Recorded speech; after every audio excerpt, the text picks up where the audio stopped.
Okay, so we're on chapter 2 of My Time to Stand, Gypsy Rose Blanchard's book. This one's called Cajun. She talks about her mother being 100% Cajun and how everyone from the area, including her mother, could fit on one page. Now, I've heard about how everybody is related in that territory, but like, I mean, that's a common thing with microdeletion Gypsy. She goes on in this chapter about how her mother was a good cook. Goes on about how Petrie means clown in French, which is weird. That should have been Gypsy's last name because we all know she's clown. Goes on in depth about how her mother has an accent and how she mispronounces H's. So she's essentially kind of making fun of her mother and how she talks. But surprisingly, Gypsy has that same accent now. She then mentions about how her mother likes to make up stories. And that sounds pretty similar, doesn't it? Goes on in detail about how her dad and her mother met in 1990. Her mother, being 23 years old, lied about her age, says she was 21 and that her dad was 17. Which I thought was funny about that, or what I thought was funny about it, was that she drags her mother through the dirt, but then she laughs about her dad and how horrible he was as a father, which once you get further into the book, you realize how shitty her dad was. Now, that's if what she says is true, which I do believe that part. She even goes in to drag her mother and said that the only reason why her dad wanted her was because she was an older woman, had a job, had a car, and that he could live off of that. Sounds pretty similar to what she does.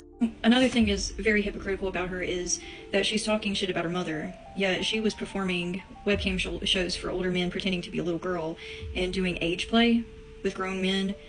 So she knows it's wrong, but she still interacted in that type of behavior. She even goes in this chapter and says that her mother either just wanted her dad to manipulate him because she had really bad self-esteem issues, or because she thought he was hot, or a mixture of those things, which, wow. Did you ask your mother these things? Did you get her side of the story why she got with your dad? I'm sure your mother had mentioned to you why she got with your dad, but let's make assumptions and not get her side of the story. Sounds similar to what she's always done with every single person. She also goes into this chapter about how her mother would lie and say that she was in relationships with all these artists, or that all these famous singers was interested in her or wanted to talk to her, and how they had her number and how they were dating and stuff like that. She claimed that her mother stated that she was a virgin when she met her father, but she didn't believe that to be true because she says a groupie cannot be a virgin. Technically, I believe a groupie can be a virgin because, yeah. Literally, a groupie is just like a young girl who follows a group or a musical group obsessively. Kind of like you and Taylor Swift, except you're not a young girl, you're in your 30s. And another thing I wanted to bring up, she always brings up virgin this, virgin that, as to drag her mother, but didn't you try to claim that you were a virgin to Nick? Didn't you wait till you were on your time of the month to do things with him so he wouldn't know that you weren't a virgin? Kind of sounds like what you say your mom did to your dad. Except I don't think your dad was a virgin at the time, so why is it a problem if your mom wasn't at 23, if your dad wasn't at 17? Why is she any different? It's a very sexist viewpoint. Very weird coming from a woman. And I guess someone who role plays as Anastasia still couldn't either, if you feel like a groupie couldn't. She goes on to say that her mother would send herself flowers and act like these artists had sent her flowers. Kind of like when she told Nick that she sent flowers to her mother. Goes in about her grandparents naming half of the kids after themselves, kind of like what she did when she named her daughter Aurora after the place that she committed most of her fraud, and basically the place where, you know, everything begun, or one of the Disney princesses that she would dress up in a sexual manner with grown men. She goes in and talks shit about her mother's eating disorder, like her mother can't suffer from a mental issue. Only Gypsy can. Only Gypsy can be a victim.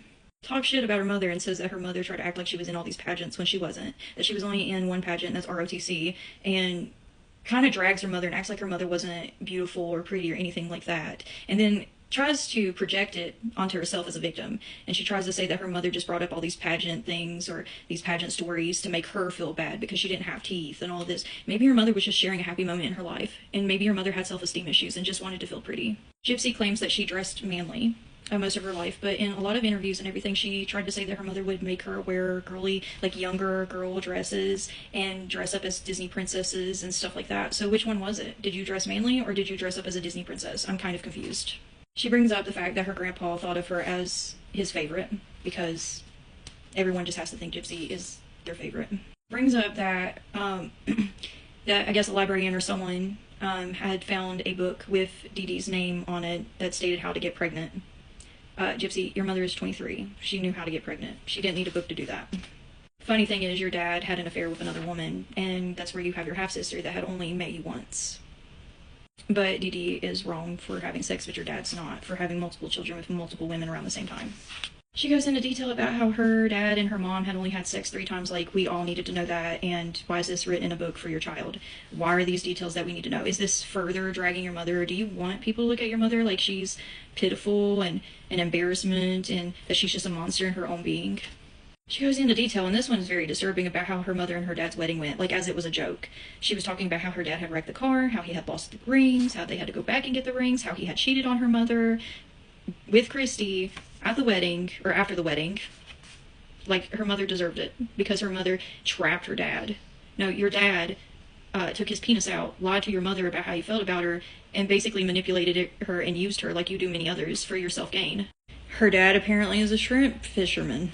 She goes into detail a little bit more about how her dad was a cheater, and Dee Dee even offered the side piece help with their baby, like with the affair baby. So if she was that bad, why would she offer the side piece help with your half-sister? Because she didn't believe in abortion. Finally, Rod leaves Dee Dee on his 18th birthday. Of course, he comes back. We'll find that out later on. But Dee Dee has always hated men. She goes into detail about how Dee Dee just hates men. She's just disgusted by men. She just finds all men to be horrible and whatever. Just dragging her mom even more, like, dude, do you have a power-hungry struggle with your victim? Because it seems like it. It's kind of sad, and it's kind of weird.